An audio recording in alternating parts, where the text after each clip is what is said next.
What's up, everybody? It's Andy, Hank, and Wes from 2013. Woo! What's up, everybody? Same Not Rush too shirt, much. though. Well, yeah. Also from 2013. No. Welcome, everybody, to Fandom Power Presents Fandom Crew. This one's episode 5. I'm not going to waste any time. I'm going to get right to it. Bad Star Wars pirate jokes. Oh.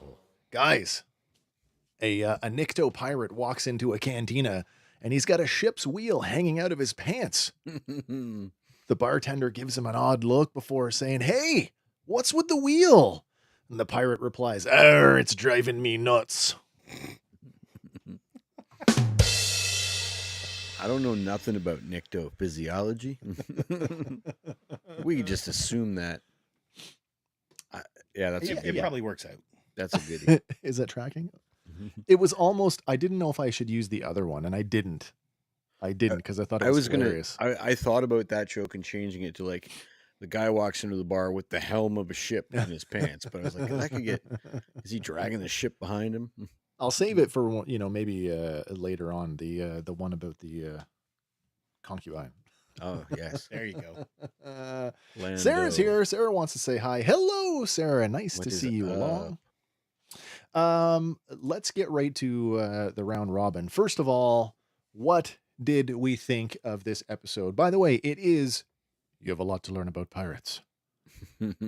Another self-referential title. Yes, they'll stab you in the back. And in the front. And in the front. And Doesn't in the really front. matter. They're not very honorable. I thought it was awesome. With the holidays, etc., working, blah, blah, blah. So Yeah. I've seen this episode only once, and the least of all the Ooh. episodes we've covered. Obviously, I see Oh. the one I did the most, but so I'm kind of working a lot on memory. Yeah. And a few other, like I've seen a few clips here and there.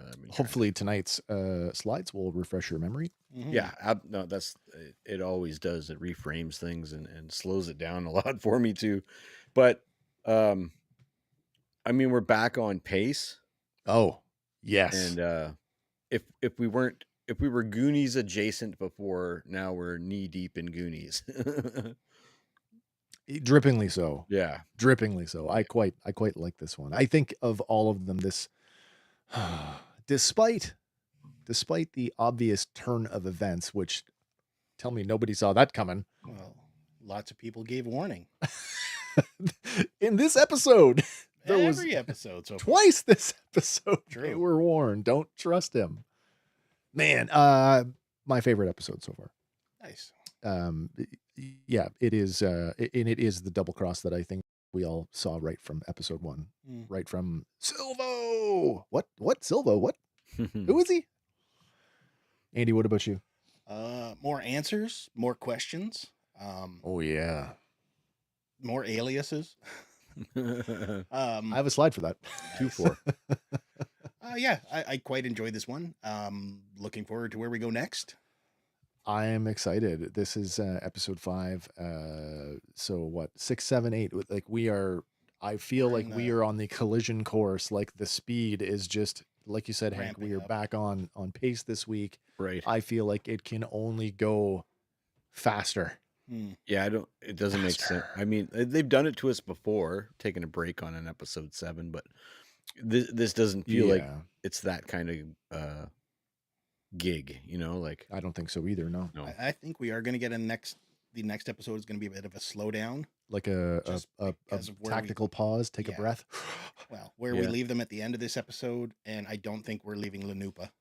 I don't think so either. At least until the end of next episode. You did send a photo over that. Was that an official photo? That is from the Disney Media. Ooh, right from the media kit. Yeah. Okay, so kids on the surface. Yeah, on the surface of Lanupa out in the snow. Yeah. And there's clearly ships in the background. And I thought those ships looked like the security ships, the patrol that intercepted the Onyx Cinder on the way in. Which so very well could be. We're allowed to call it that now. We are allowed to call it that now. Yeah. We are. All right, let's get to the breakdown. As always, we want to know all of your thoughts on this week's episode. So please hit us up in the chat and let us know your thoughts. If we miss something, don't let us miss anything. Make sure you check us. We aren't perfect. I'm not. Near. I mean, you know. I'm a little bit lighter now, but perfect-esque. All right, let's get to it. This week it is Skeleton Crew. It is episode 5. You have a lot to learn about pirates. It originally aired on Tuesday, December 24th, 2024. Written by Myung-Jo Westner and directed by Jake Schreier. So John Watson... Not writing this one. Yeah. Not writing this one. We have an advertised runtime of 46 minutes, which makes it the second longest episode to date, or an actual runtime of 36 minutes and 3 seconds without bookends. And our episode synopsis this week reads, "A seemingly pleasant world will test out our heroes like no other."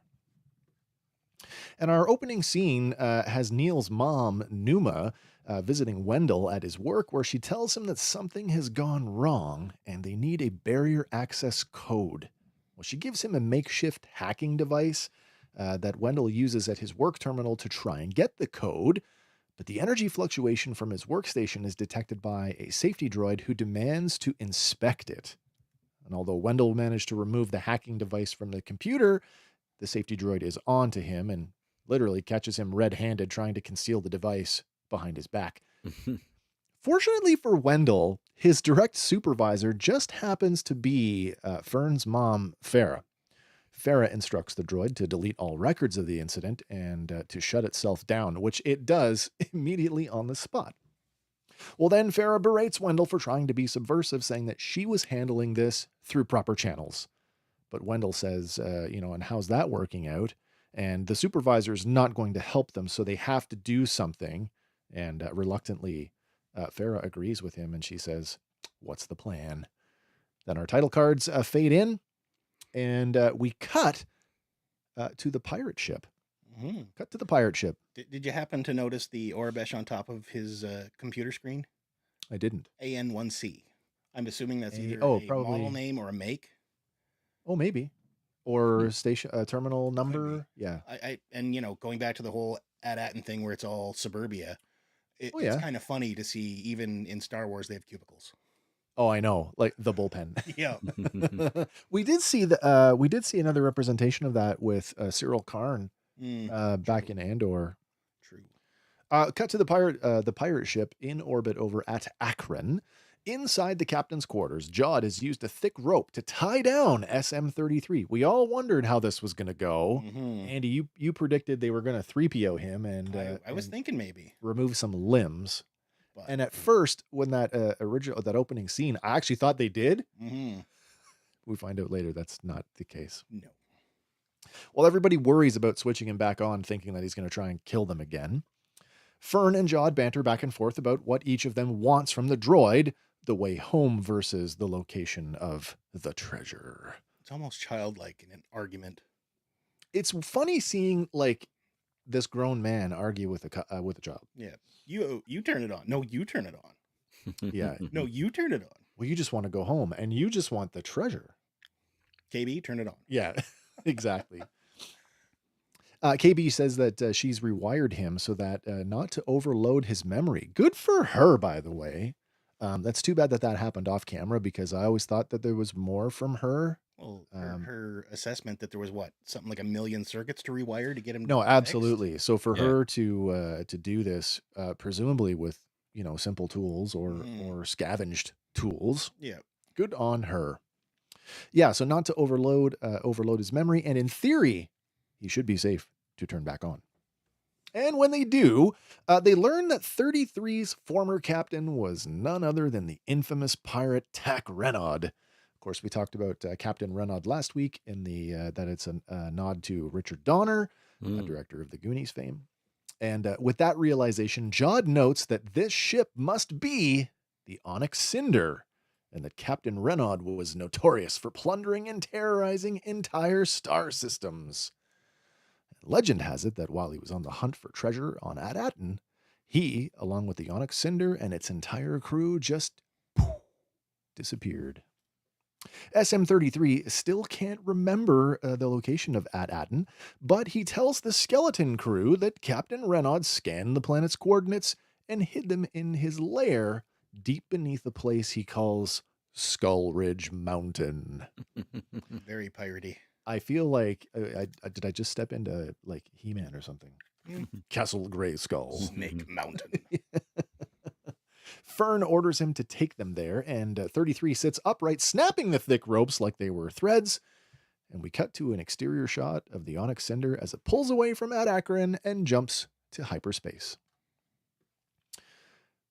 All right, in the cockpit of the Onyx Cinder, SM-33 sits in the pilot's seat and he regales the kids with more of Captain Renaud's tale.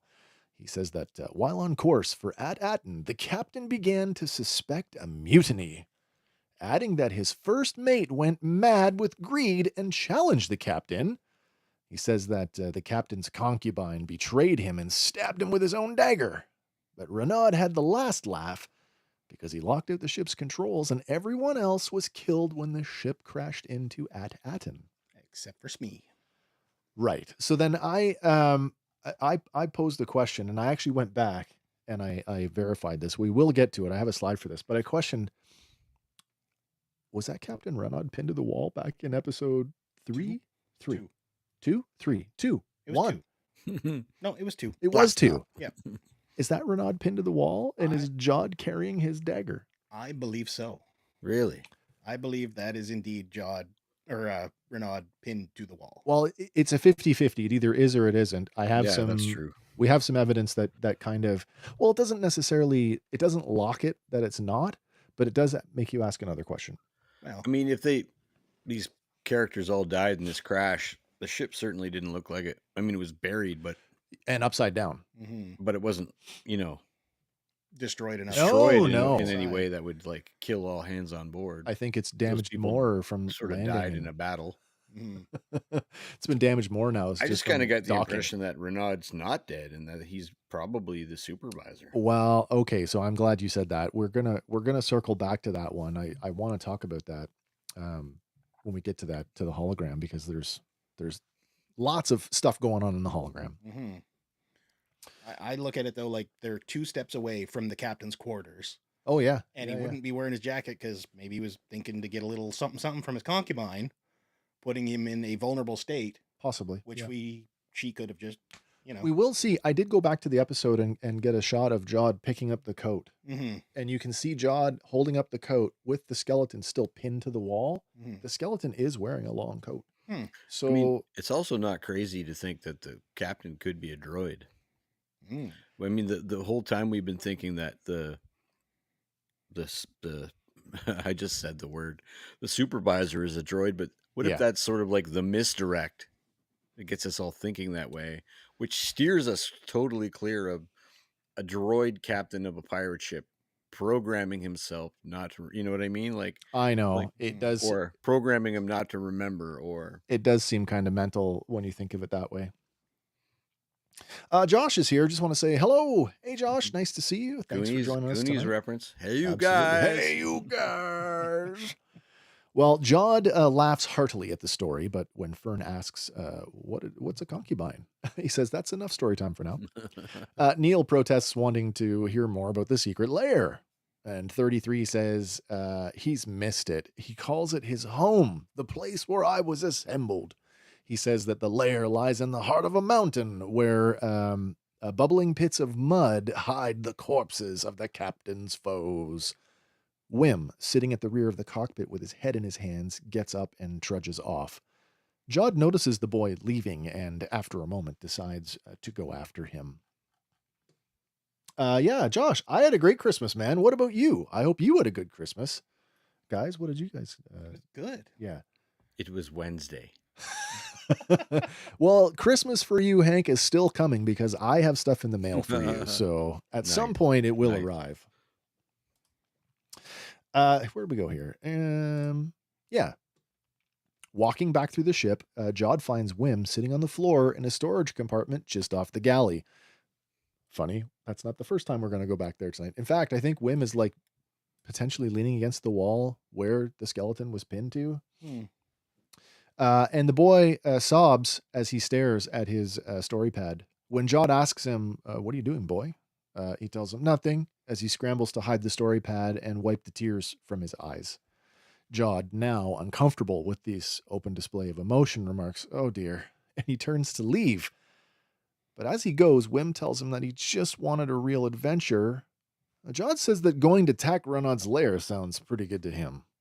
But Wim says it's been nothing like he thought it would be. It's scary and confusing, and I miss my dad and my mom. Jod tells him, well, chin up. He'll see them again soon, and he starts to walk away. But Wim says, not my mom. Stopping dead in his tracks, Jod's shoulders slump before he comes back and sits down with the boy. And in the most twisted, piratey sort of way, Jod imparts a Jedi lesson to Wim as he tells him to forget his fears, his anxieties, and his parents because they're what you call attachments. It's the last thing that he needs right now, and that's what he did. Wim says he can't do that. Furrowing his brow, Jod says that Wim has a powerful imagination, and when he wants to, he can see grand adventure, even in a rotten galaxy like this one. Then the lesson continues as Jod tells him, your focus determines your reality. Then using the Force, Jod levitates the hidden story pad back into Wim's hands. He adds, you have vision, embrace it, and to make his life the one that he wants to live. Wim says, if you're not really a Jedi, how'd you do that? Jod flashes the boy a grin before nudging him with an elbow, then gets up and walks away without answering, and Wim watches him go in absolute wonderment. The Jedi lesson, I'm sure that wasn't lost on anybody. Especially the direct, legacy line. That, you just dropped a Qui-Gon Jinn line. Yeah, seriously. I mean, if we want to look at this from a literal sense, that places Jod in the chain somewhere between Jod and Yoda. Mm-hmm. It's probably a really common early lesson. So that kind of, for me, it makes me go, okay, he's had some sort of formal training, but early formal training. I'm inclined to agree with you, Hank. I do think that there's something going on here, that he has some training. And this is a strange beat considering later. It's not strange right now, but it's strange in terms of the turn. Like, I don't I don't buy the turn either.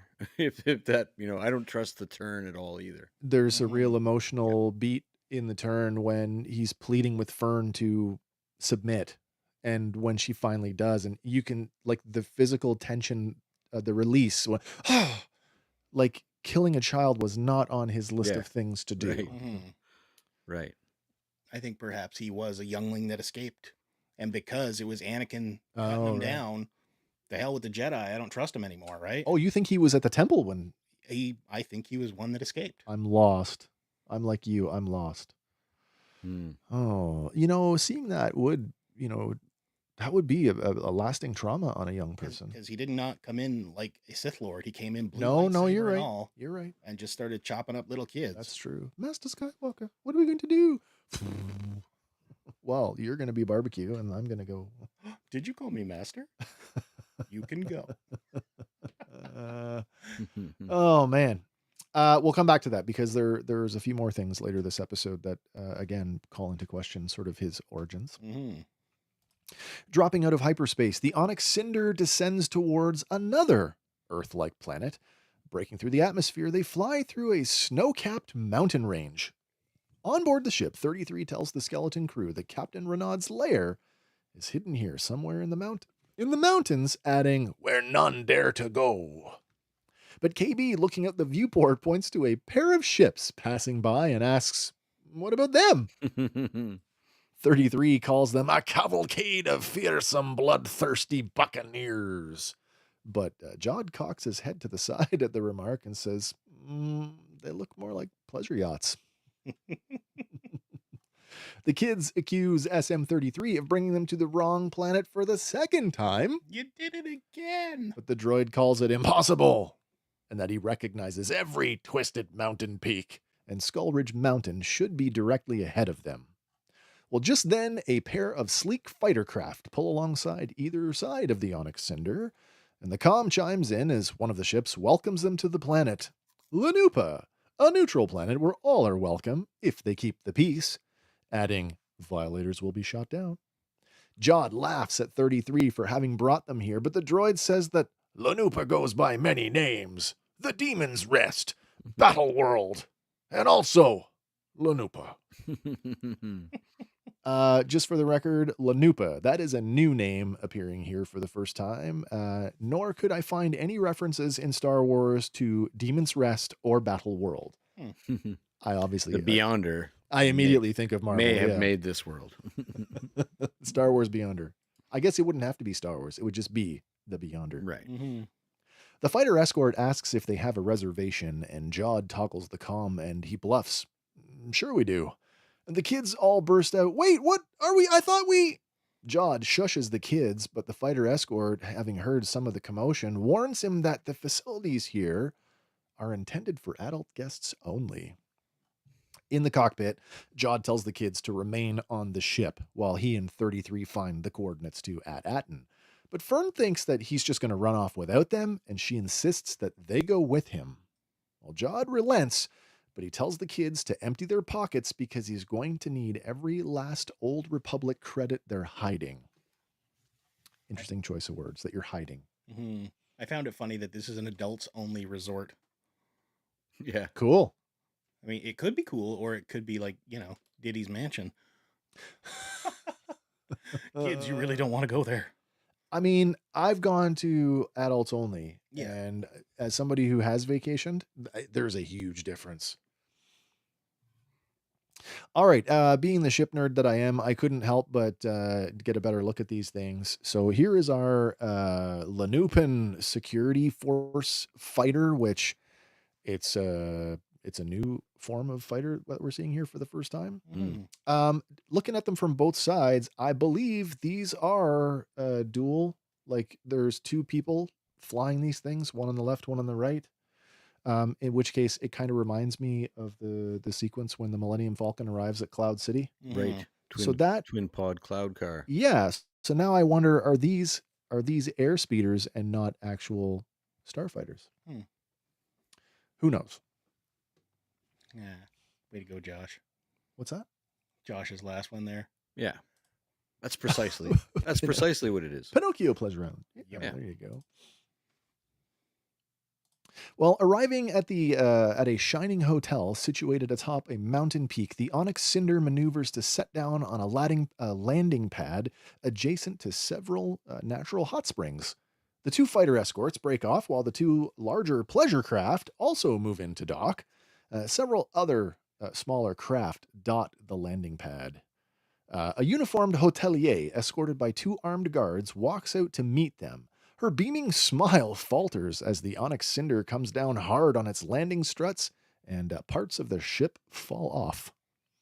Then the cargo ramp drops and Jod strides out announcing the wise elders of the Bratrick system. But no one appears. Repeating himself, only louder this time, the elders of the Bratrick system. The cargo claw descends from the hold with all of the kids now in disguise and clinging to it.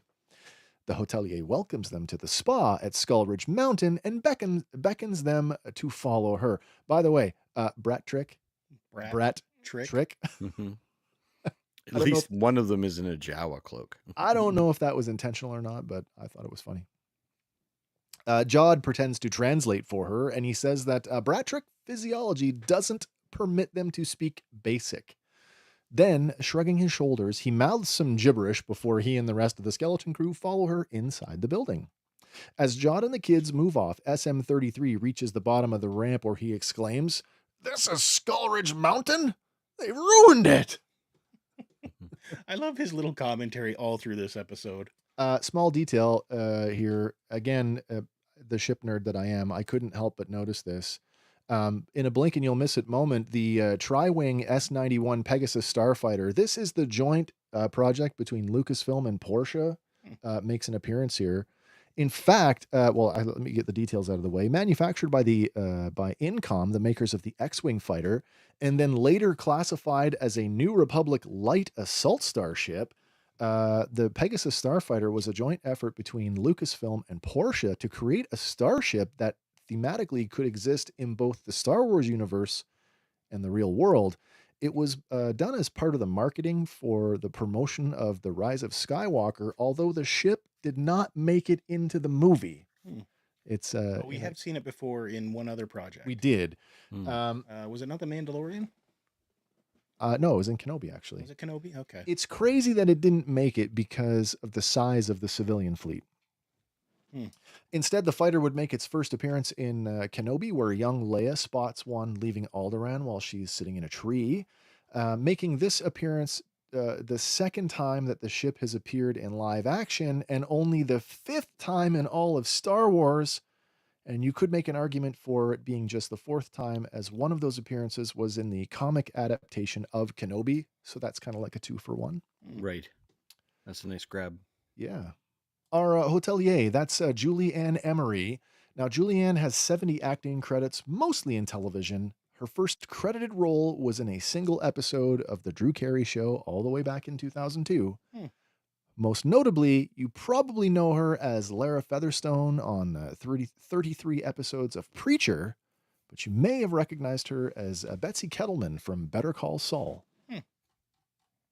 Now, we had a conversation about this earlier in the week, and I need to bring this up now because this is an interesting thing. I could not find a reference. Do you guys remember any time anybody ever referentially mentioning BASIC as a language? Like, we all know English is basic. I tried to do like a fairly thorough sweep of this online, but it's they don't really understand what you're asking because invariably you just get lists of Urabesh alphabets. But yeah, I feel like I've heard it before, and it's definitely been in the comics and novels. Yeah. But if it's anywhere, it's like a blink and you miss it moment in it would have to be, like, for it to be such a standout moment for me now. Like, hey, he just said the word basic, which I know only the biggest Star Wars nerds, like we are, would chew on this. But I can't remember a time. I wonder if we're remembering back to A New Hope, where Luke asks 3PO, "Do you speak Bocce?" Because he's like, what do you speak? And they do go over, he knows 6 million forms of communication. Right. I don't think basic was mentioned. Well, BASIC, or as it's formally known as a Galactic Basic Standard, is the Star Warsian way of saying English. Now, English as standard first appeared in the Legends novel, the first of the original Han Solo trilogy. That's Han Solo at Star's End, written by Brian Daley, published in April of 1979. But then in the follow-up, in the middle book, in the second book, Han Solo's Revenge, it's also credited as being basic. Also written by Brian Daley and published on my birthday, October 12th, 1979. Disney, pay that guy. I think they've sorted that out. Have they? I believe they've sorted that out. That made me so angry when I heard that. Anyway, we're not here about that. So then, what do we got? Oh, and of course we have the Thrawn issue number 1 from February 2018, where Canon comic book, where they do say basic. I really think it's so familiar to us because of the role-playing game. I agree too. Like, it's how we referred to it. When you're looking at a role-playing game, and honestly, it's like looking at a textbook. So it's literally reference material. Like, okay, English is called basic. That's what everybody speaks. And it's so close thematically to common. So if you come from D&D and you jump into Star Wars that way, you know what I mean? Common, basic. So it feels super old, even if it is brand new. It just works, though. Yeah. And it has been parodied. Like, I know there's designs out there for Samuel L. Jackson's quote from Pulp Fiction. Basic, motherfucker. Do you speak it? Right. Hilarious. And I never thought of it as being English, although that's exactly what it is. Yeah, I always thought of it as being the universe's lingua franca. Oh, that could be it entirely. Yeah. I guess nobody really speaks basic natively. It's just we all learn this so we can all talk to each other. Yeah, and I would think just like, our amalgam languages are all, Yeah. like where English is now and where it started are two different things, kind of, Yeah. Yeah, I don't know anybody. I don't know. Do you guys know anybody fluent in Latin? No, no. No, I No. don't. Or early Germanic. Yeah, exactly. Yeah. Well, prior to checking into the hotel, Jod is disarmed of the large dagger that he's been carrying by the hotel's security forces. And the kids worry that the pirate lair might be gone. But once past security, each of the kids and Jod is given a flowered lei, and Jod is given what appears to be a very strong welcoming cocktail.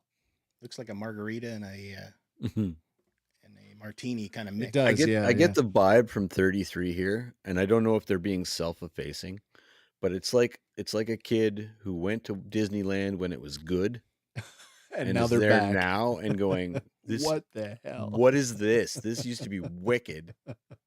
Where's the friggin' ghoster coaster? Yeah. SM-33 balks at having a restraining bolt placed on him, but the security agent tells him that droids have been used as weapons in the past. Wink, wink, nudge, nudge. Mm-hmm. And this bolt will prevent any violent action, which 33 immediately proves when he attempts to throttle the guard and is shocked. So good. Yeah, that's Probably really not good for his memory. No, really. Or maybe it's good for it. I don't know. Maybe a kickstart it or something. Like a massage. Unseen by any of the guards, Jod uses the force to recover the dagger, and he tucks it back into its sheath beneath his long coat. In the hotel lobby, the woman explains that the hotel is all about luxury, and they do this, and she says, by serving each guest's unique proclivities. Did he much? Like a don't ask, don't tell? Yeah, did he? Several guests sit in the lobby while a four-armed alien plays a large harp. SM-33 grumbles about not being able to play a shanty on no harp. The hotelier points out they have a sensory gymnasium and says that the hotel features delicacies from across the sector. 33 grumbles, "Where are the fighting pits?" And he calls the buffet food for weaklings. The hotelier smiles and speaks of the legend that says pirates carved the spa from the mountain rock below. Enraged, 33 raises his hand as he barks, "It's no legend, you insolent!" But before he can finish the sentence, his restraining bolt subdues him for a second time. Surprisingly, at that volume, that nobody batted an eye at that. Seemed to you having a problem with your droid? Stepping over to a railing overlooking the hot springs, the hotelier tells them that the natural springs feed their famous mud baths. Down below, security patrols wander across catwalks between several pools. Here's my joke. Yeah. Is this secure to anybody else? What's that? Mune River. No? That's 2 Star Wars. No, I did not get it. Nice. Jod slides, moving, well, where am I at here? Jod asks why there is so much security, and the woman tells them that the banking clan is visiting for an economic summit and to enjoy the baths, so the hotel is on high alert for spies and imposters. Funny, Jod is at least 50% of that. Mm-hmm. Moving around the registration desk, she steps over to a terminal and she asks, "And now what name was the reservation under?" Jod slides a Republic credit across the desk, and the woman smiles as she picks it up and slides it up the sleeve of her uniform. Then looking past Jod, she says, "And the wise elders?" Jod looks back and he sees the kids horsing around, giggling, and he lets out a sigh as he slides another credit across the table. Looking down at the terminal, he points, "Oh, look, there I am. Professor Gorlox." Fern interrupts Jod with more gibberish to get his attention, and she says, "We're not staying here. We're going to find the lair, and that's it." While losing his patience with being in the employ of children, Jod falsely translates loud enough for the hotelier to hear him. "You're right, ma'am. I should enjoy myself." Laying down a third credit, he tells the woman to upgrade him to one of the finest suites and have the chef prepare a banquet, as he will dine alone tonight.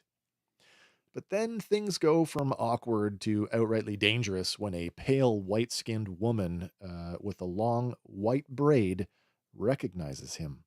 She calls him Dash Sentin, and the kids wonder, how many names does this guy actually have? Jod recognizes her, but he can't quite recall her name, and she reminds him it's Pocket. And it's been a while since he stole her bounty and left her drowning in a pit of leeches. Let me take a second here and just catch up here on the comments here. Gaz, We you know, got All the beeps are here. we got Gaz in tonight says, "Good evening, gents. May the force and the Monchi cheese be with you, my friends." Nice. Zazel coming in from the land down under. Good morning, fellows. What is up, May a fellows? lightsaber not nip at your tip. Of course not. If it is, I'm holding it the wrong way. That can happen, apparently. It can happen. At least he didn't drop it straight through the floor like Morty. God damn it, Morty. Jod smiles awkwardly as he says, "No hard feelings." And Pocket laughs as she says, "There aren't any." And she tried to find him, but to make sure that he knew there was no bad blood. But no one that she met had ever heard of a Dash Sentin. Jod laughs as he nods, while Pocket tells him that she bounty hunts for a private client now, and not to worry because she's only here for some R&R and she hasn't even looked at the pucks.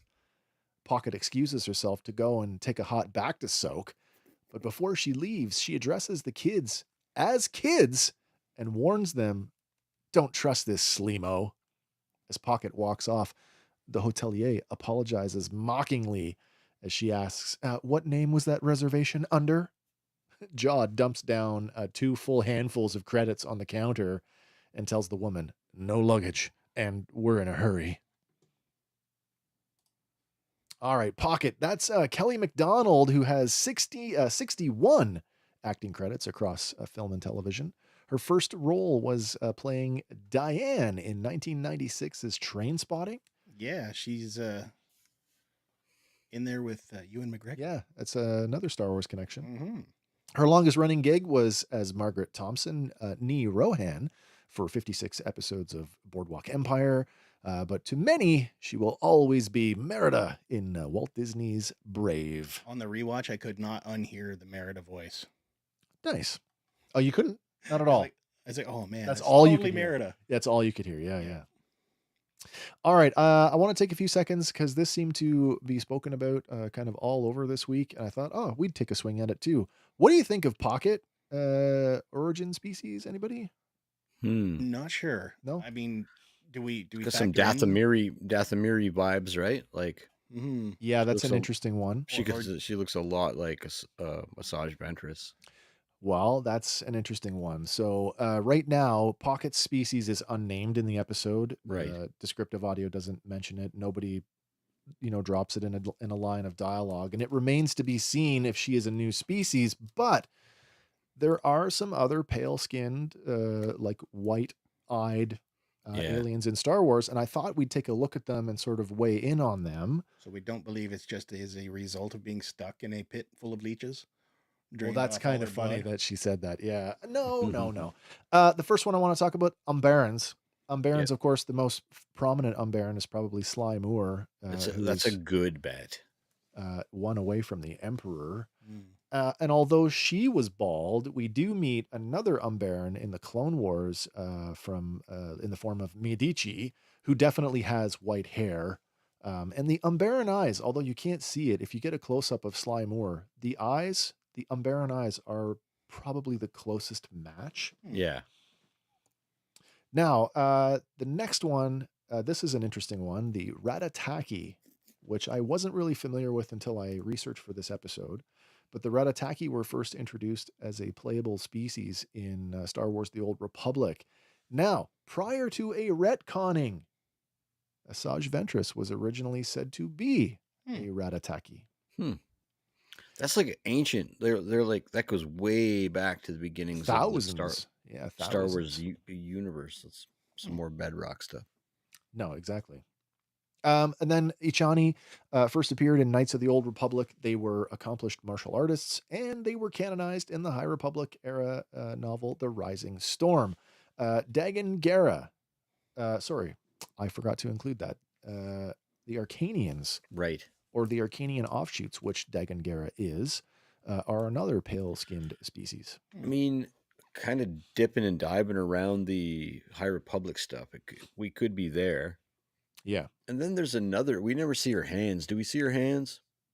If we do, nothing close up. Because there's also the possibility that she's the same species. She's a Django jumper, like a Tyrellian Django jumper. I never even considered that.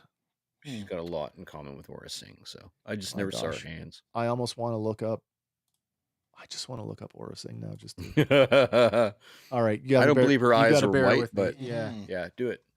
It's a live show. I'll do a little. What I want is a close up of Aura's. I want to see her eyes. I want to see the pupils, if there's pupils there.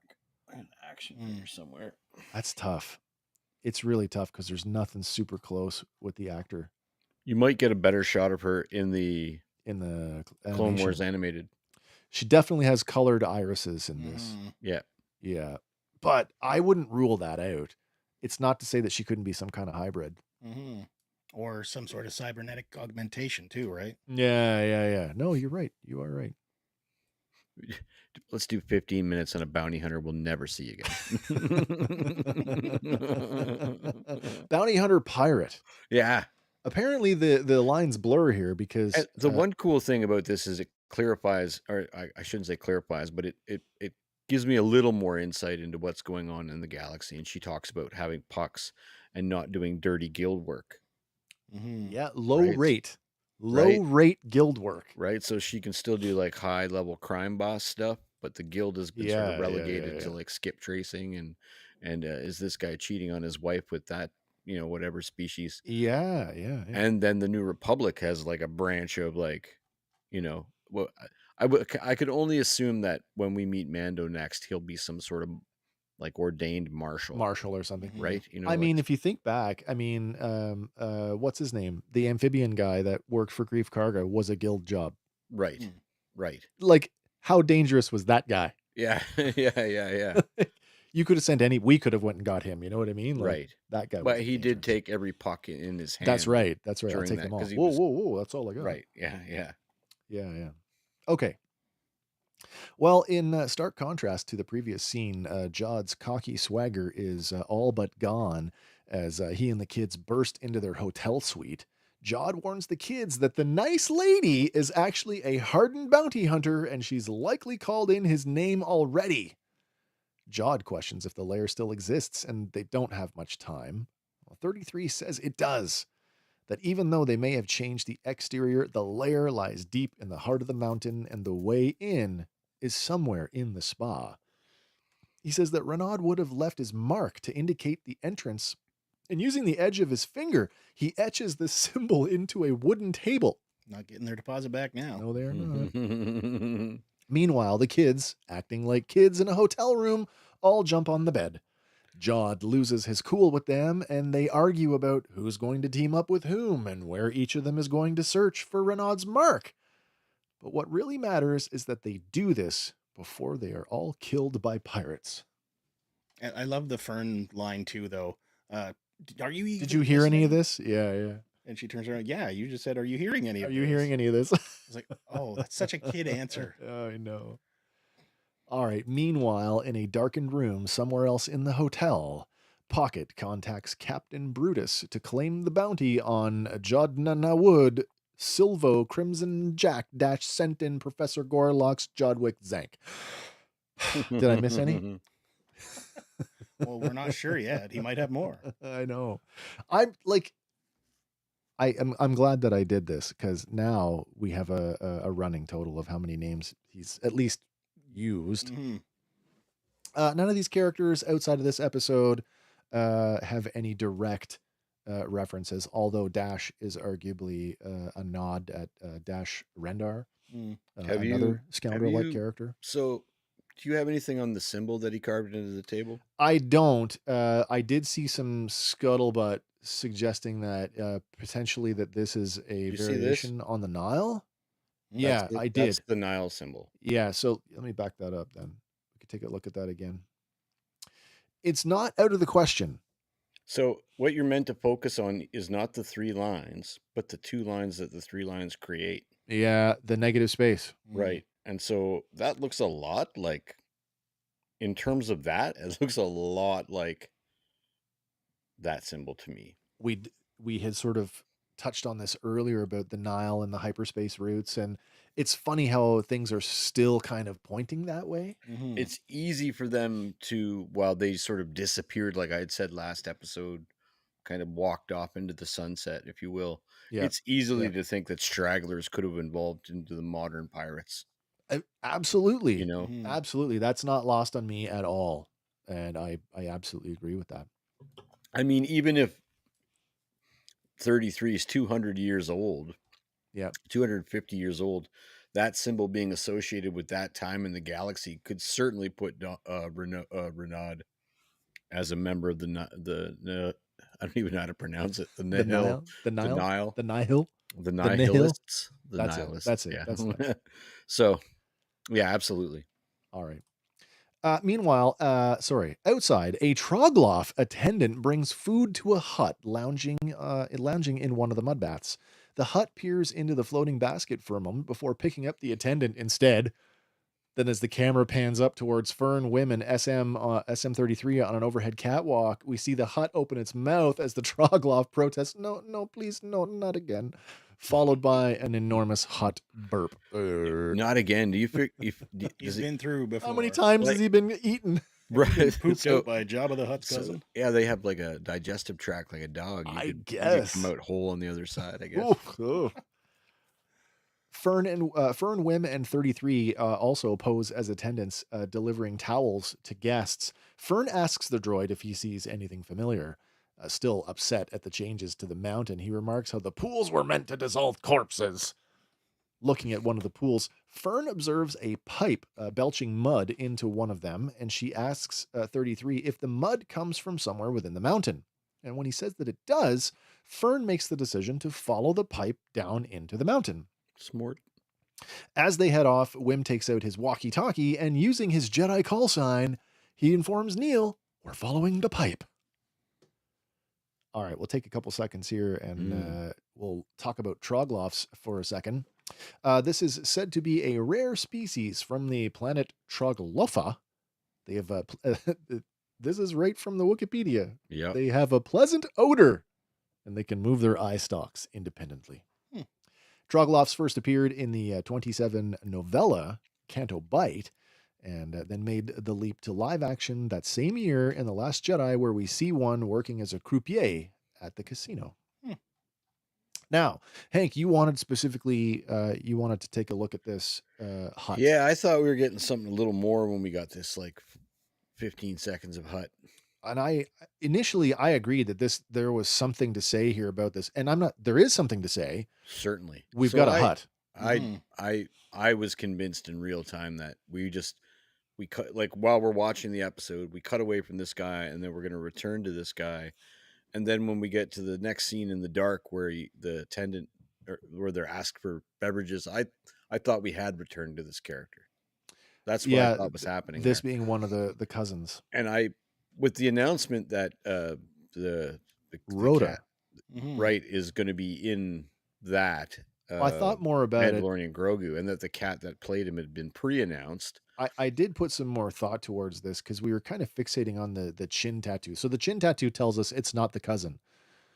The only imagery we have of Rhoda at this point is Stinky. He's a little baby. Baby one. Yeah. So this guy also has some stinky, like, so the red and yellow eyes. Now they all kind of have red and yellow eyes, but the rounded head.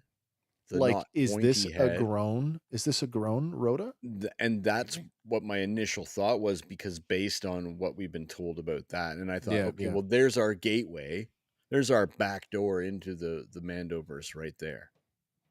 It's entirely possible. But it was a dangling participle because we get zero. No, we get nothing. There's another hut reference for you. We get zero the hut out of it. But he checks a few of the markers for me. Yeah, no, I agree with that as well. And it's a good design, and I'm glad to be honest, I'm glad it's not one of the cousins, because it is a new design. Yes. And is he a member of the banking clan? Oh, Because that's... they say that they're here. They are here. And We do see they them. don't specify Certainly, which members are certainly immunes. Yeah, he would be a high level if he's not playing for Dad's chips against Boba. Then he would be high level in the Degelic clan anyway. So he might even be a representative officially for the in the crime. We did officially get a reference to that clan with the tattoo guy back on the asteroid. Right. At the pirate hideaway. Well, they're out there. All right, we cut to KB and Neil, who radio back that they're looking at some runic carvings in a wall near the baths. KB says that Renaud's symbol does not look like any of these. Neil looks down into one of the mud baths where a pair of security officers are speaking to some munes. One of the guards looks up and Neil cowers under his hood as he's spotted. He quickly informs Jod that the guards are looking at us, but Jod casually tells him, just act like you belong here. Even though he just ducked behind a pipe. Well, exactly. But then a security guard rounds the corner and calls him by name. Professor Gorlox, is it? Yes, says Jod. But the guard has a coy smile as he elaborates. Professor Umium Gorlox of Scipio? A cocky grin creeps up on Jod's face, and he opens his mouth as if to answer, but instead he shouts, "Run!" Then he and for Neil... me, this is awesome because it's a joke that if you're not a heavy Star Wars head, you're not going to get. But then with the run, it instantly, like, you don't have to know nothing. And then it lets you in. But the second he says Scipio, you're like, oh, the Munes, okay. Yeah. So if you're a Star Wars head, you know immediately that it's not the guy. This does not work. But then they give resolution for non-Star Wars super nerds with the line. So I think it's a beautiful moment, actually. So they Jod, Neil, and KB all take off. So now I just want to give a shout out to Andy, who did some of the legwork for me this week because I was on a bit of a time crunch. Thank you for looking at all the runes this week. We have what appears to be a mixture. Some match, some don't. Yeah. And they're not all the same. So we have a mixture of Urkitat. Of course, we've seen Urkitat before. That is our old Sith or old tongue. And as you pointed out, at least one Aurebesh character, and it's the letter A, which, like, it's probably the most for me, it's one of the most recognizable ones. I did a bunch of other unidentified stuff, right? There is one particular one there, though, in the top middle, you're showing it. Yeah. And that is a fan-created symbol for an exclamation point. Well, it's not the first time that this has happened. And we've seen this before. It's probably, it's probably a case of some artist has downloaded a font set just like we have and is using it thinking it's Star Wars, right? And now you've just canonized some, fans created thing. And the fan is out there like, yeah. Well, whoever came up with all these lists has included that particular character. So there are two variants. There's of Urkitat. There's the Sith variant, which is all of these shots are from Auric Fonts on X, formerly Twitter. You can find them at their website. Excuse me. Yeah, so not the first time that fan created stuff has crept in. Speaking of Scipio, let's just take a look at that for a second. Scipio, obviously, as we said before, it is the home world of the Mune species, and it is the headquarters of the banking clan. Now, Munes first appeared in Attack of the Clones, but also notably, Darth Plagueis was in fact a Mune. I just got to point out that every time we've seen a Mune, I'm not immune to this, by the way. Every time we've ever seen a Mune, they that's quick. Sorry, they're bald as heck. They are. Why are these cats all have warm towels on their head like they have big beehive hairs? It's so spa, but look at this. Look unnecessarily. But it's fantastic. I know they've sort of toned it down with Plagueis, but I mean, look at what's his name, the banking guy on the left. He's got a hugely tall cranium. Right. I just thought it was a great little detail That like, yeah, I'm in a spa, so it's Warm towel, sir. unnecessary decadence. I'm going to put a warm towel. Well, on 2 out of 3 in this shot are wearing towels. Yeah, Moon River. Wicked. All right. Oh my God, the mouse is not cooperating with me tonight. What's going on here? There we go. The camera follows a pipe downward. Oh, wow.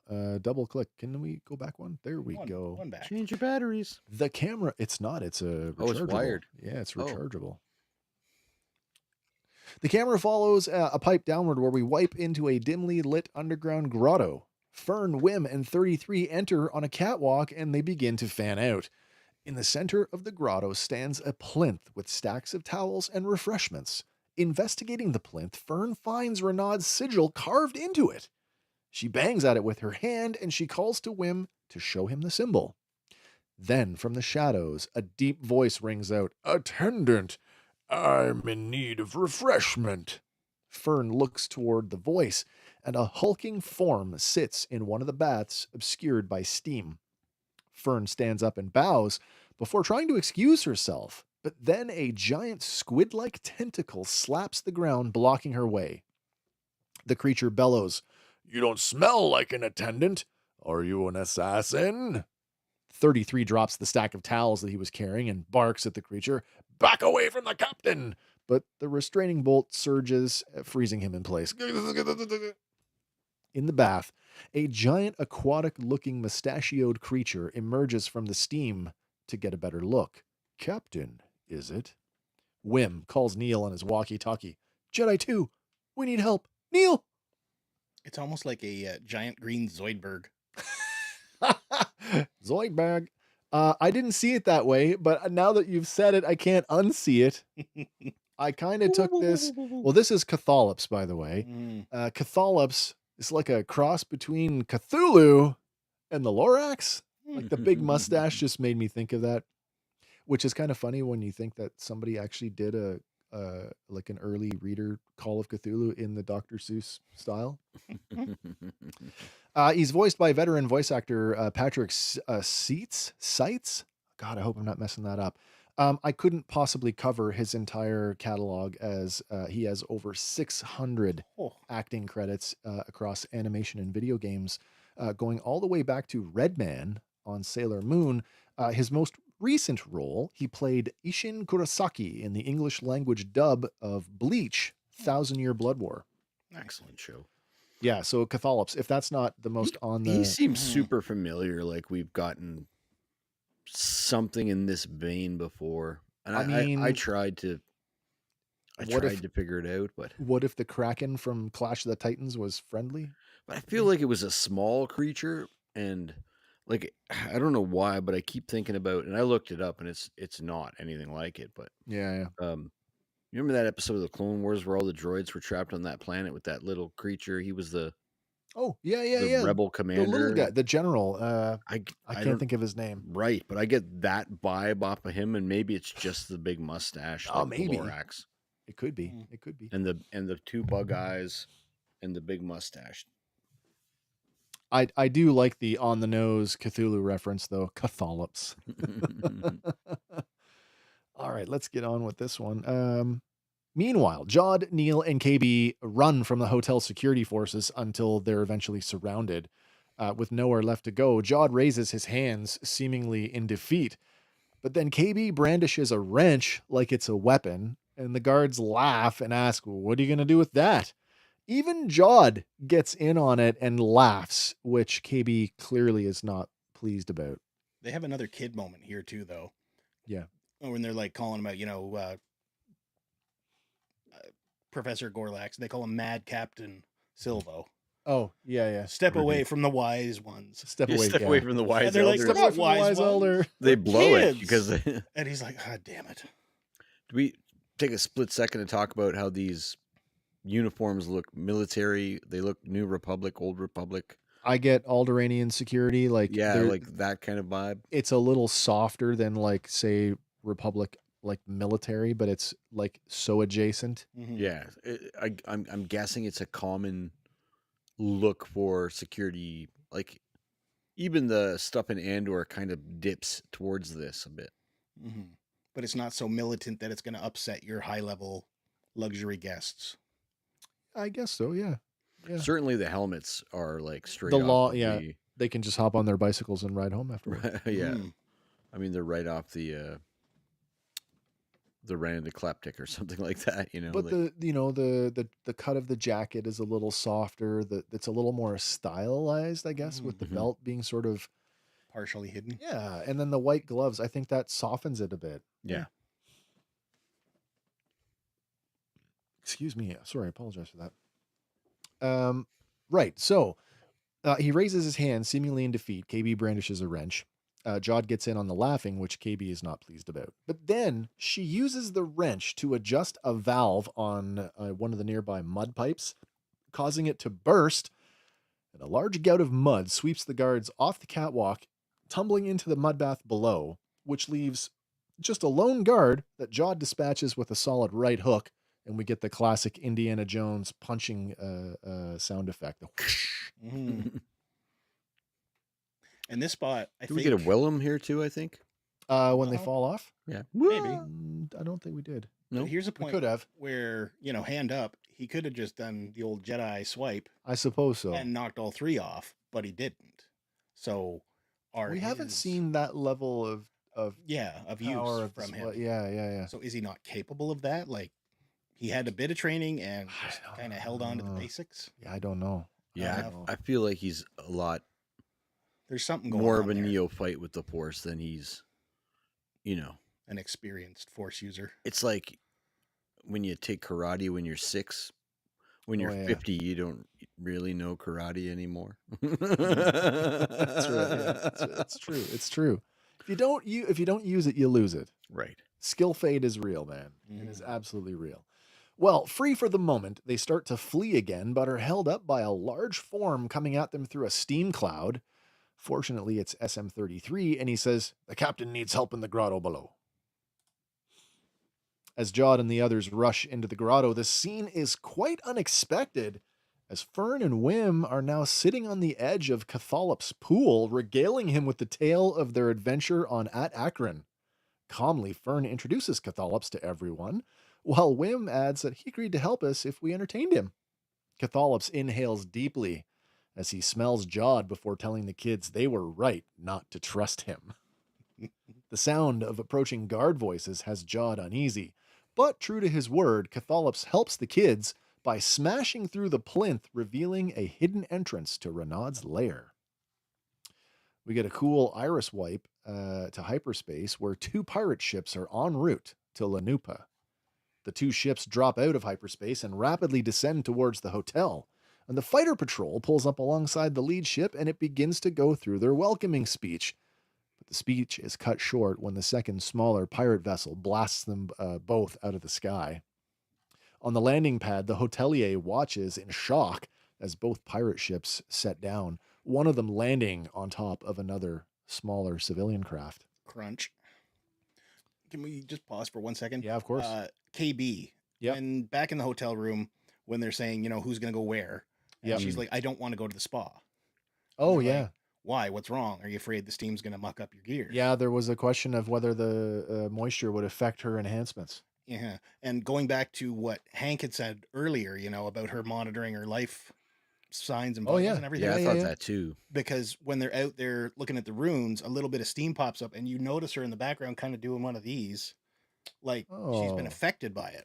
I didn't really put that together. I didn't really notice that. I wonder if the humidity levels or something like that mucks more with her health than her cybernetics. Like I'm in the camp that her cybernetics are are life-saving, not life-enhancing. Right. Mm-hmm. Gotcha. So just to keep that in our minds still. Yeah. Okay, that's worthy of pointing out. I have heard in the ether that episode 6 is sort of, if episode 4 was Neil-centric, episode 6 is KB-centric. Oh, that will be interesting then.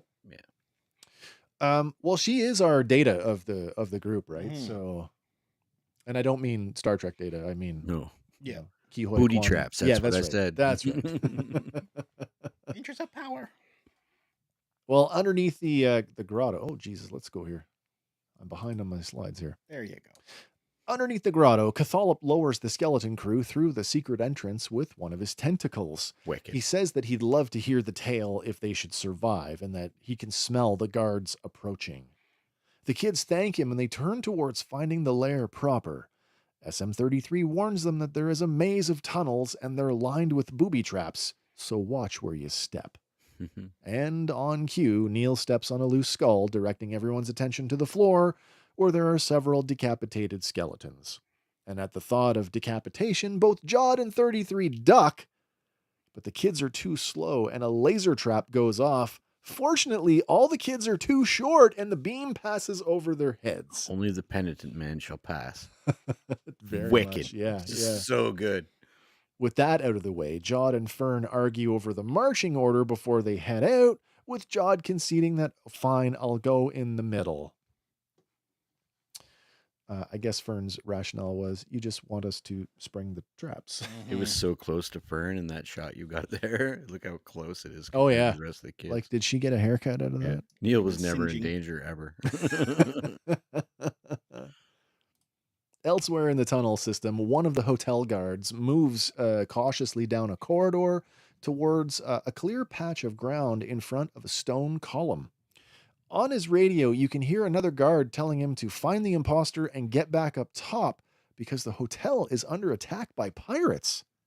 Sensing something odd about the clearing, the guard picks up a rock and tosses it into the clearing, but the stone never touches the ground. The column pulses with light, and the stone is flung upwards into a spiky grate where the remains of an unlucky treasure hunter still hang. The guard is relieved to have thwarted the trap and turns around to let his team know that it's all right, but is shocked as a blaster bolt strikes him square in the chest. It's Brutus's pirates led by Gunter, along with Pocket, the not-so-nice lady. The poor guard falls over backwards and is flung into the spiky grate anyway. I love that, the idea of a repulsor lift or a magnetic... The other way. Like tiger pit, the reverse of a tiger pit. That's awesome. That leaves Gunter standing there shouting, Silvo! Did I do that? Find the controls that extend the bridge. Jod, having heard the shout, curses, it's them, as 33 leads the group down a small flight of stairs into a large square chamber that is flooded with liquid. Jod quips, who wants to dive in first? But KB raises her arm to hold back the group as she says, that's not water. And the lights on her augmentation flashing rhythmically. Fern calls to 33, who dips his foot into the liquid. It immediately begins to bubble and smoke rises up from the eroded metal. And in a classic Dungeons & Dragons fashion, it is indeed a pool of acid. Jod suspects that there is a way to circumvent the pool, and he suggests that they all start looking for a lever or something. Wim tosses a rock into the pool, and a cloud of vapor rises up from where it landed, while KB spots what looks like some kind of cipher on the ceiling. She follows the plume upwards until she spots Captain Renaud's sigil on the ceiling. An inscription in Orabesh surrounds it. KB reads aloud, all who enter paradise must make the greatest sacrifice. The kids come to the natural conclusion that someone has to die in order to pass. But in a referential way, Jod tells them, you have a lot to learn about pirates. The captain, exactly, that Renaud would not think twice about taking a life, and to a pirate, treasure is the greatest sacrifice.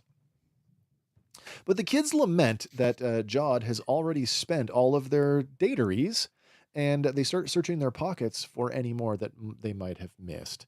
But then Jod, ever the con man, uses the force to levitate one last credit that he hid away, and he tosses it into the pool, where absolutely nothing happens. No smoke, though. No, nothing. But after a moment, the pool bubbles up violently and rapidly begins to swirl. It's literally like a... I've seen this. Yeah, I hate to say that. Yeah. I was in a Dungeons and Dragons adventure that had a trap just like this, the swirling toilet trap. Before draining away through the floor, revealing more skeletal remains and a semicircular staircase that leads into another chamber below. So somebody else thought that the ultimate sacrifice was life too. Yeah. In you go. As they descend into the hidden chamber, Jod clasps Wim by the shoulder. What did I tell you? Real adventure. But then blaster fire sparks overhead as Gunter and the pirates arrive. Jod and the others quickly run down the stairs and manage to get the chamber door shut before any of the pirates can get to it. Damn Fratellis. With the chamber sealed for the moment, the skeleton crew is safe for now. Staring into the chamber, lights slowly begin to turn on, revealing a treasure hoard of valuables and artifacts surrounding a skull motif throne. 33 says that the coordinates to Ad-Atten will be hidden in Renaud's data log. And then there's a bang on the door from the pirates outside, and Jod calls for the kids to focus. They have to find something that looks like a data port, and not to touch anything, as the hoard itself is undoubtedly booby-trapped. Neil asks, what does a data port look like? And Jod says it would be disguised because a pirate captain never trusts their crew. So it could be anything. Neil spots a golden elephantine statue that looks like it could be one of his species. Grown up and buff. While KB inspects a large crystal ball, Wim is shocked when he spots a golden lightsaber on a nearby pedestal. There's also a giant round carving on the right-hand side of the chamber, which looks to have what could be almost Nordic type characters on it. When I first watched this scene, I immediately thought of, oh my God, this is going to be Luthen's shop times 100. And it's really not. If it is, it's really well done because I could not pick out specific treasures. No, it's just like, okay, pirate treasure hoard. I think that's what they're trying to convey here. Yeah. Like there could be stuff hidden in there, but I think the stuff that we were meant to see, I get nods to other like sort of nostalgia things that were in the Lucasfilm or 80s era. Like the big skull thing kind of reminds me of the Temple of Doom. Like you could stick the Shankara stones, in its eyes, and we know they're in Luthen's shop anyway. That's so, right. Yeah. You know, this just it's good. Like they're on the ship and don't touch that. That's Willie's gold. We're so like. Yeah, this is the moment when they were like, okay, this might be a little bit like the Goonies when they pitch it. This is the Goonies sort of section of our tale. Yeah, for sure. And they pull it off really well because you could go, it could get campy, it could get too much, and they skirt the line very well here. Mm-hmm. Obviously the big takeaway in this scene is like, oh, a real lightsaber. Yeah. And the era, like, so you know a thing or two about a thing or two, right? The gold trim on a lightsaber like that is very indicative of High Republic. Well, we would be remiss not to take a better look, closer look. Excellent. I agree that the gold accents very much point to a High Republic era weapon when Jedi trappings were more opulent. However, if that is the case, that places this lightsaber at a really weird place because we have some conflicting stuff in the late High Republic era via the Acolyte. I hate to bring this up. The sabers were bigger and clunkier, and this one is like lean and thin, like the traditional lightsabers that we've seen in Star Wars. I just feel like the prop master corrected the errors that were made. Well, okay, I would accept if they were indeed errors. Like, I think that sometimes the artist gets carried away. Right. So, but I mean, this could be the prop guy just correcting an error, but it certainly, it has it checks all the marks for like that. I didn't want to, and I agree. That is definitely like, if of the two ideas that I have, that's number one. Yeah. Number two, I don't want to discount it. The gold trappings also speak sort of Jedi Temple Guard to me. And that, I think that is like that's our tie to that generation of the Jedi. That the hint of it on the Temple Guards is indicative of that decadence. And the only other place we ever see gold trim is on Obi-Wan's saber. That's true. Yeah. On his third saber, I guess. So I felt like the end of that, like potentially, and you see it sort of when Wim is holding it upside down. I thought potentially like it could be part of a double piece, like a double bladed saber, which it flies directly in the face of Temple Guard, which have been shown to be hinged, like dark ray, but I couldn't discount it. Anyway, we may never ever come back to this. I just thought it was a fun thing to take a little bit of a deeper look at. This whole like going back to the High Republic, Hank, you had mentioned that it might be a bit of a misstep, but at the same time, they're like connecting backwards and forwards. They have so much invested in it that they're. I can't see them not trying to bring it forward into live action in a way that could work for us. That's maybe a little more meaningful. A ton of stuff invested in this time period. So, well, like you have listed at the top or pictured at the top there, they did release a book of High Republic lightsabers. I tried my darndest to find a PDF copy. That's a pretty good approximation of the emitter right there, though. What you I mean, I'm not saying that this is this Emmerich Kafter fellow, that this is his saber, but it certainly does illustrate that the style is definitely consistent. They're very similar. 3 preview images from the book in any and that's one of them. Yeah. Well, I'll try to find a picture of it later, but apparently this is very similar to the saber, the High Republic variant that you can make at Galaxy's Edge. I did see that as well. I did not include it. Maybe I should have. But I saw that as well. Well, 33 declares it to be the... Oh, did I skip something? Did I skip a thing? I did. Yeah, another clang at the door. My gosh. Let me try that again. There's another clang at the door. A clang at the door at the chamber door breaks the moment, and there is a renewed emphasis to hurry up and find the data port. Neil notices that on a dining table, all of the food is rotten except for a large roast that looks like it's fresh from the cooker. Which is a nice throwback to earlier in the episode where, like, we wanted to go investigate the buffet. Are you hungry, Neil? Hungry much?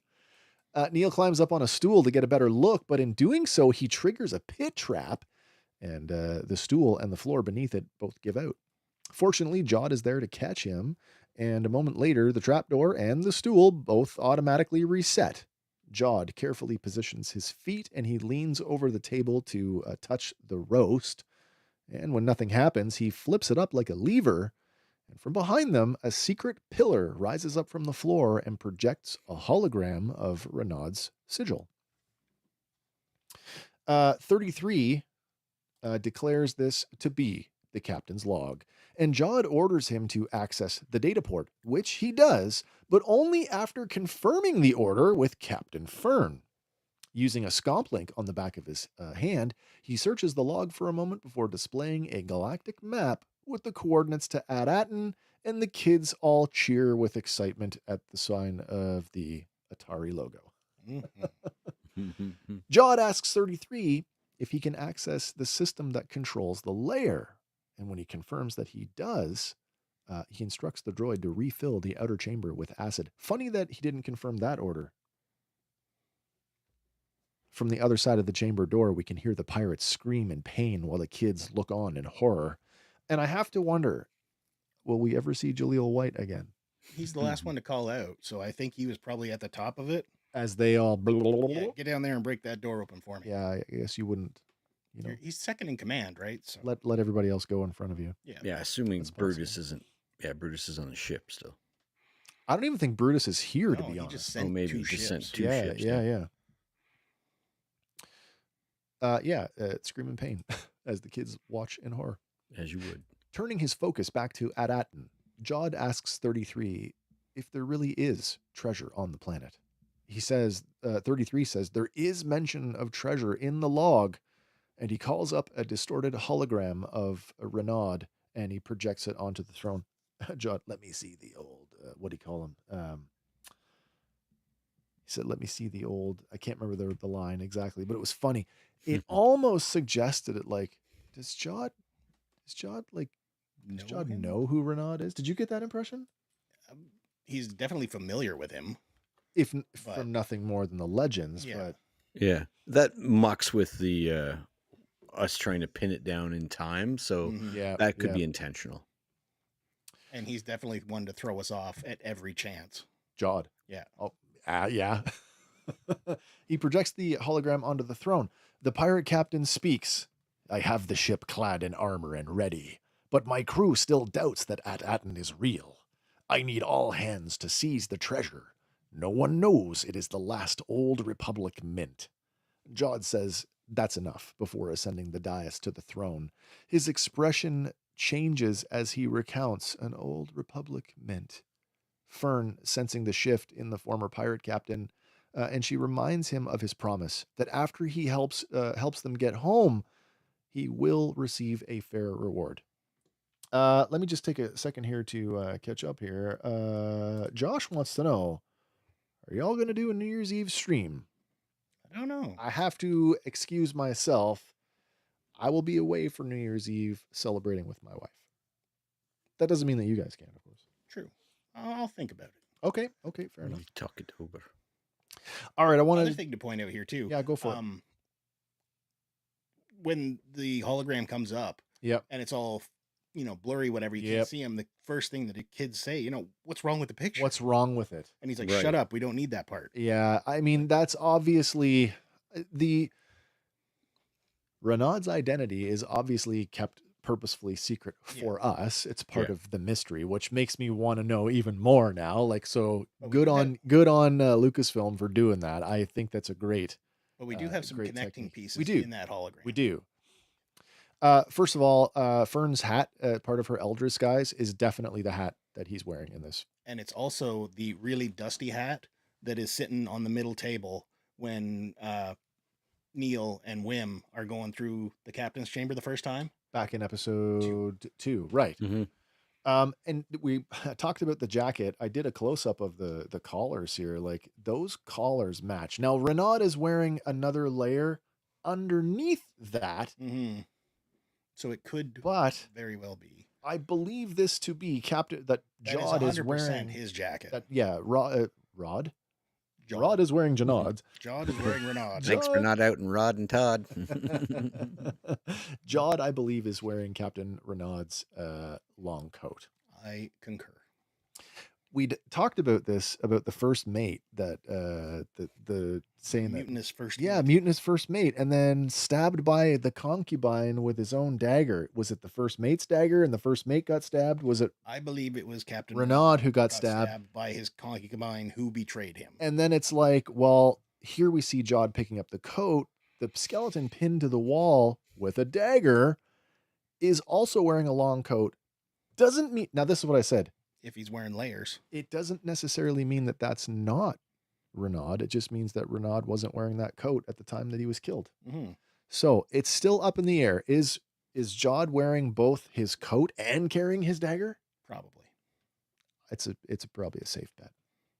Because I go back, he's unlayering himself because he's about to consort with his concubine.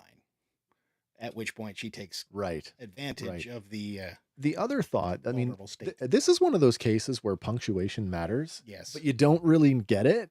Like, where's the punctuation in this? So was the concubine loyal to Renaud and she killed the first mate? Do you know what I mean? Like, that's definitely without maybe. Without that comma. Yeah, exactly. Where's the queen's pause in this thing? I don't know. All right, let's take a few seconds here. We've sort of talked around it. Let's run through it. I have a few ideas here. We want to talk about Renaud's identity. It's kept secret from us. I have some thoughts. I want to run through them, and you guys can add or just like take away as you see fit. First one I want to throw out: Renaud is Wim's father. I would have said yes a couple of episodes ago. Watching him fumble through the opening scene in this, kind of removes any he's not action really adventure from him stress at all for me. So I'm going to be devil's advocate here, and I'm not saying that this is the case, but I just want to say Superman puts on a pair of glasses and he's bumbling Clark Kent. Yeah, it's true. It's true. But he doesn't sweat at stressful situations. Is that not part of the act, the convincing? I don't know. It's just a maybe. That was a physiological response that you could fake. No, that's true. And then today, it even dawned on me, like, and this would be horrific, like super traumatic. What if the concubine was Wim's mom, right? And she's now gone. Awful I guess stuff. a lot of this mystery lies in something esoteric that we probably can't possibly have the answer to, and that's how long did it take them to turn Skull Mountain into a day pirate's spa? lair? Yeah. Oh, into a spa. No, you're right. You're right. Like, you're right.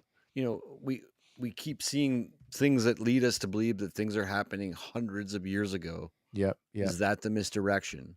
I'm not convinced that it's. Even I his think comment last episode, Jod's comment, like, great Renaud's ghost. Yeah. That's a thing that pirates say. Like, the ship that they're on is famous throughout the galaxy for being a pirate ship. That's not something that happened Thursday. No, that's true. Right? That's so true. I feel like a droid that programmed himself not to remember that he was the captain is probably and the voices are super similar. I mean, I know they're piratey, and how much variation do you get in a pirate voice? I don't know. What I'd like to see is the additional voices on this episode and see if there's anybody super famous in that. Yeah. Bank Sam, where are you? Sam? Mm-hmm. I do want to point out, though, that the visual cues from last week's episode with the Clone War, like the AAT tank on at Akron, does suggest that Renaud could still be alive.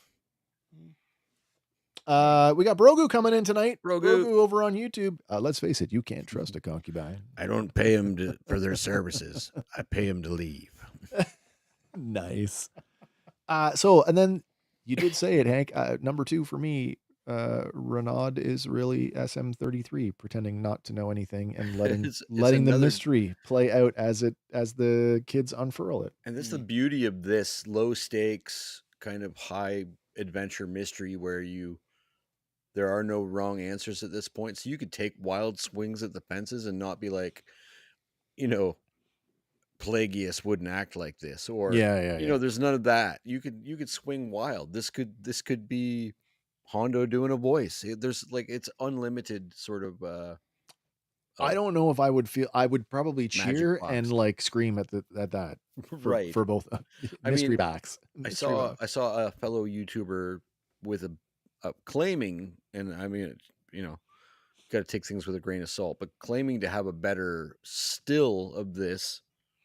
And it looked a lot like did you say it was that species? A Weequay? It looked a lot like a Weequay. I'll see if I can find it later. And of course, it could be doctored. It could be like everybody's, clickbaity. And your favorite Weequay pirate and mine. It's your old pal Hondo. And that mucks with our timelines again. Why is this an old a High Republic saber? Why is this? I don't know. Here's a what if and another tie to the 80s. Yeah. What if Renaud is really just another Dread Pirate Roberts, Captain Crimson Jack? Well, this is passed down. I am the 14th Renaud. Exactly.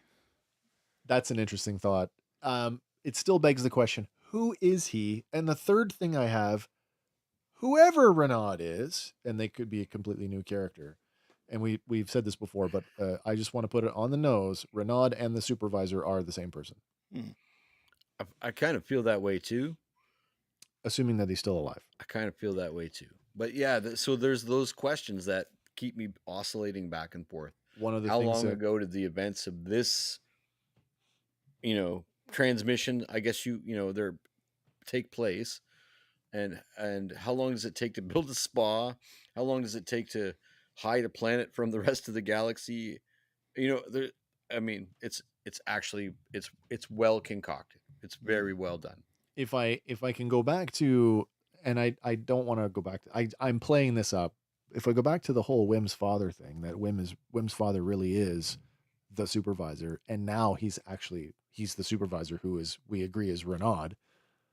It kind of, think about all the other stuff we've said, that what if At-Aten was directly responsible for the downfall of the other 8, right? A pirate who's the greatest thing in life is treasure. If they got to the mint and he was so consumed with keeping it that he made it impossible for anybody else to get there, and then eventually I've got it, what am I going to do with it? I'm always going to be under threat of losing it. eventually you kind of go, I got to change my life. And he just lives as a normal dude and has a family. He's still sitting on the hoard, ostensibly. Yeah. But it's so far gone now that it's like, that doesn't matter anymore. I'm not Renata anymore. I am Wendell or whoever's under the hat. We'll find out. Maybe. Any more on this before we move on? No, I don't think so. All right. Well, old habits die hard, and the turn that we knew was coming since episode 1 happens when Jod invokes the right to challenge the captain under the pirate code. Hold on a second. Sorry. That skull in the background looks like a droid skull. Doesn't it, though? It really Sorry. does. Yeah. Okay. No, it's good. Now back to your regular scheduled program. 33 recognizes the challenge, and he names the conditions. Hand-to-hand combat to the death. He apologizes to Fern, but he says he must follow the code, obviously built into his programming. Mm-hmm. With his thumbs tucked into his belt, Jod tells Fern, just say that you concede and I don't have to hurt you. He repeats himself, just say you yield. The kids are all visibly crushed at the turn, but Fern won't give in. Instead, she grabs a large golden scepter and she swings it at his head. Jod easily ducks the swing, and before Fern can catch him on the backswing, he holds up his hand and he freezes the scepter mid-swipe with the force. Clearly, not all the treasure was booby-trapped. No. Balling his hand into a fist, Jod uses the force to rip the scepter from Fern's hand and he tosses it across the room. Then he takes her in a chokehold and presses the large dagger against her throat before apologizing to have to do this and insists that you actually have to say the words. Can't beat a small girl without using the force, eh? Fern cries at him, you're a grown-up. You can't fight us. We're just kids. It's not fair. KB stares silently as a single tear runs down her cheek. But then Wim, who up until now has been cowering behind a large pedestal, steps out from behind it with a determined scowl on his face. Stepping out to face the pirate captain, Wim bears the golden lightsaber. Jod cautions him, this isn't one of your stories. But the boy is resolved and he ignites the ancient weapon anyway. And it goes horribly wrong because unbeknownst to Wim, he was holding the hilt upside down and the azure blade strikes the floor and the weapon bounces from his hands, skidding across the floor before winking out. That was essentially him telling him, don't touch that hot oven. Yeah, exactly. Unsure of what to do, Wim runs over and cowers with Neil and KB alongside the dining table. While Jod presses the blade closer to Fern's neck, through gritted teeth, he pleads with her, come on, say it! And through tear-filled eyes, Fern yields. With a sigh of relief, Jod removes the dagger from her throat and shoves her towards her friends. And like I said, I guess killing a child wasn't something he really wanted to do. Gaz has it right there. Oh, you cheat, Dr. Jones! Say Jumpai. SM-33 apologizes to Fern before asking the new captain for orders. Jod remarks that they need another way out before using the dagger to pop his restraining bolt off, and then instructs 33 to take the kids prisoner under charges of mutinous intent against their captain. Fern pleads with the droid not to, and he apologizes again, but he must obey his captain's orders. But before the droid can reach them, Wim has an idea. He shouts, wait, I know! He slaps the stool alongside the dining table, causing the trapdoor to fall open, and the kids all fall into the unknown as Jod looks back with a scowl. And turning his attention to the golden lightsaber, he holds out his hand and calls the weapon to it. Turning it over, he thumbs the activation stud, and we cut to black. And because we don't know what's down there, and there was a tiger pit in reverse out in the hallway, technically this one has spikes and the kids are all dead. I mean, there is a lengthy, they scream, but then it fades out. So I'm thinking it drops them into an quite far. What's the word? Like an unfinished tunnel system. I mean, it's definitely a trap door. Wasn't that from the restaurant to the tunnels was a trapdoor in Goonies? True. Like Yeah, it was. like Yeah, it was. the first Yeah, foray no, into the you're right. yeah. It totally was. Wow. Episode 5. Not bad. Not bad at all. Didn't expect a hut. Didn't No. expect a lightsaber ever in this show. Star Wars is better with lightsabers. Always better with lightsabers, but they were pulling it off. I mean, when you use it as a like a cherry on a sundae that you're already enjoying, it's Yeah. perfect. You don't need it to be. That's right. You don't have to be headbutting sabers just to impress me. I just lost my camera. Oh wow! Where'd you Can go? you hear me? I can Can hear everybody you. still hear me? Okay. You Isn't look that like a something? trading card of yourself now, though. I'm gonna try and see if I can Smile, man. It's not that bad. let's see what happens. Did it work? I think it's to be honest, I think it's my cam link. What kind of show is this? There's I think it's funny, overheating, to be honest. Mhm. That's all right. Here's what's What kind of show is this? It's authentically raw. I still think no stakes. They've got nothing to lose. I'm enjoying the ride more than I've enjoyed just enjoying Star Wars for a while, even though we're being analytical and sort of critical. Um, it's a lot of fun, and yeah, I'm pleasantly surprised, especially with all the kind of yammer yammer about this budget, that budget, and we know that this is a relatively low budget. They're knocking this out of the park as far as I'm concerned. It doesn't like I don't know. It doesn't benefit me at all to know what you spent, except for me to be able to go as a fan or as a critic on YouTube, if you will, for me to go. That's not what I expect for $1 billion.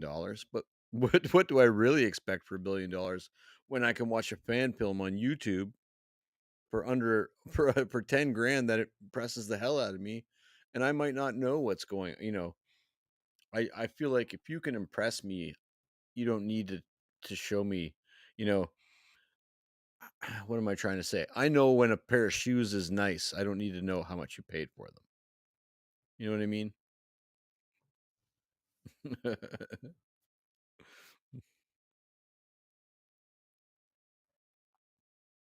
Right. No.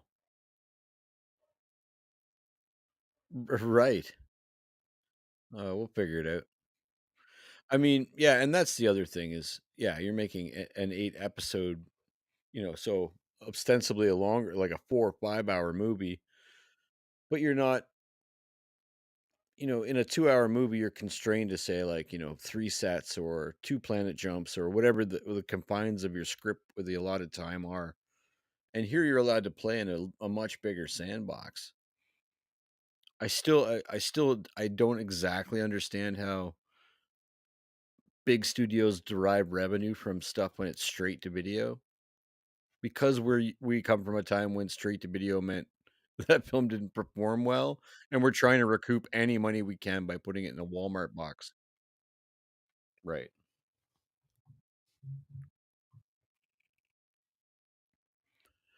Yeah, I think like too much disclosure is killing the industry in terms of, especially when they can announce things like it's never been in the same in my mind since Solo, because when a $345 million grossing film is a flop, there's something fundamentally wrong with the entertainment industry. Yeah.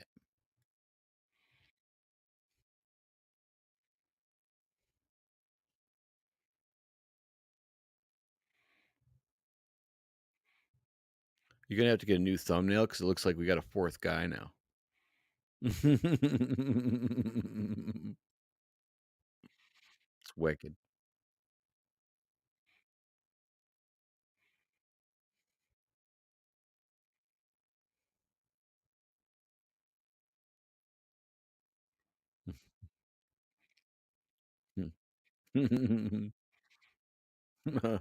I guess. It's actually it's pronounced ZZ top in Canada. JZ. Is there any gas in it?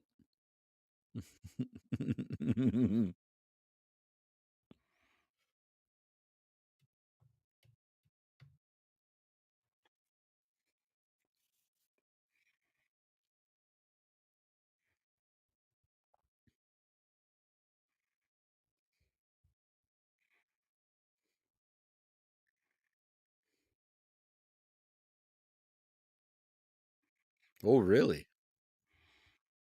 I can only hear me. Really?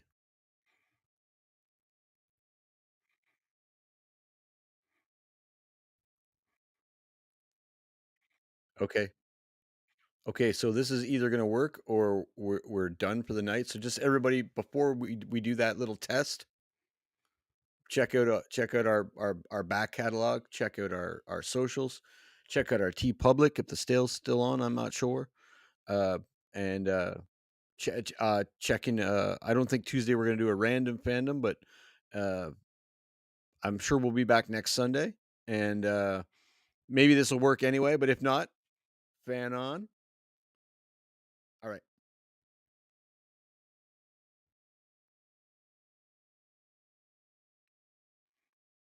I didn't go nowhere.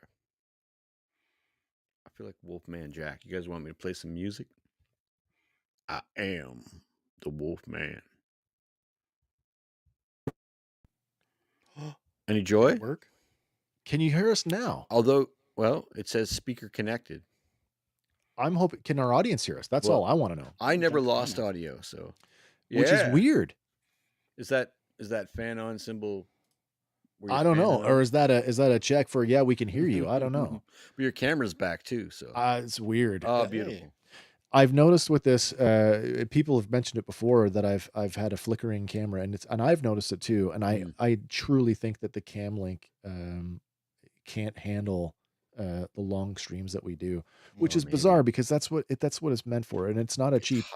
It's not an Amazon one either. It's an Elgato. So You can hear me now, which is strange because I just bought another one because Fandom Power is getting another gear upgrade this week. Yeah, I mean, there's no accounting for like I bought a knockoff Lightning to 3.5 jack for over the ear headphones for my cell phone. Such as it is, doesn't really work, but this thing, it didn't work out of the box. I should have known it was $15.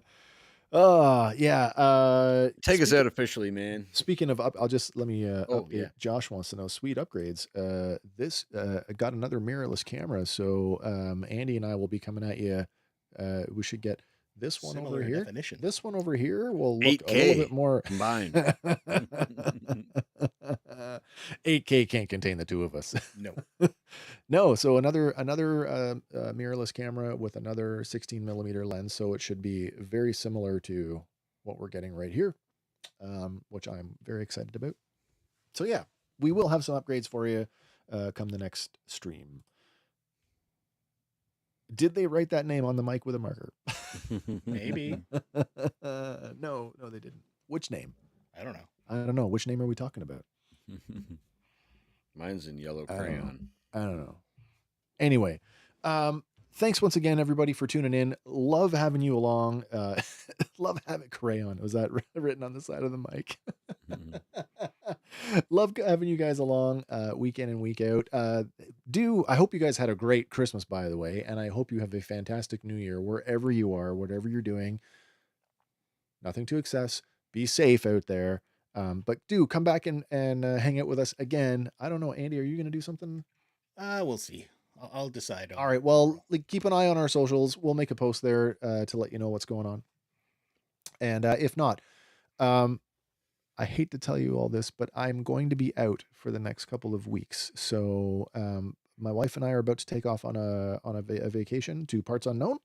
And so that it means I will be away for the next 2 episodes. However, I have a plan, and you may get me in short bursts. I may leave some thoughts for the guys with some video for the stream. Nice. Wicked. We've done that before and it's worked rather well. So I will try and do that. You may even get me in a hot tub. I don't know if my wife will go for it, but I might be able to log in from parts unknown. What I would love to see it sort of like a 5-minute drunk review from you, actually. It's 5 minutes. I just watched the episode. It's so good. Did you see there was a kid and then we the lightsaber part? Oh, it's awesome. Yeah, man. No, Josh, I will not be near you in Alabama, but I will wave as I fly over. I'm going further south. Further south.